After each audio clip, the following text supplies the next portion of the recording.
రాబోదూర్ అనే ఫిల్మ్ తనకి ఇచ్చింది కాబట్టి తను అంతలా మాట్లాడగలుగుతున్నాడు. But it's a great thing. And and ఎందుకు నేను అనురాగ్ లాస్ట్ మాట్లాడించమంటున్నా అంటే, నా పాయింట్స్ అన్ని మాట్లాడేస్తాడు. ఇప్పుడు 11th జూన్ నాది కదా జ్యోతిలక్ష్మి సినిమా ఈరోజు రిలీజ్ అయింది. నేను చెప్పాలనుకున్నా నా పాయింట్, మనోడు చెప్పేశాడు. ఇప్పుడు okay, anyways, so Jyothilakshmi Jyothilakshmi cinema ఈరోజే రిలీజ్ అయింది 11 years బ్యాక్. మళ్ళీ ఈరోజు రాబోదూర్ cinema teaser. I think Jyothilakshmi తో స్టార్ట్ అయిన నా కెరీర్ పూరి సార్కి I'm always always always indebted and gratitude మా పూరి గారికి.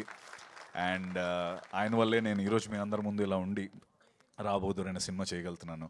And for ever grateful, the most loved director puri sir. అక్కడ స్టార్ట్ అయింది. నేను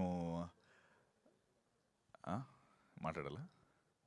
ఓకే, నాకేంటంటే నేను మాట్లాడుతున్నప్పుడు ఎవరైనా మాట్లాడితే ఆల్వేపు చూడడం అలవాటు. సారీ అనుకోద్దు.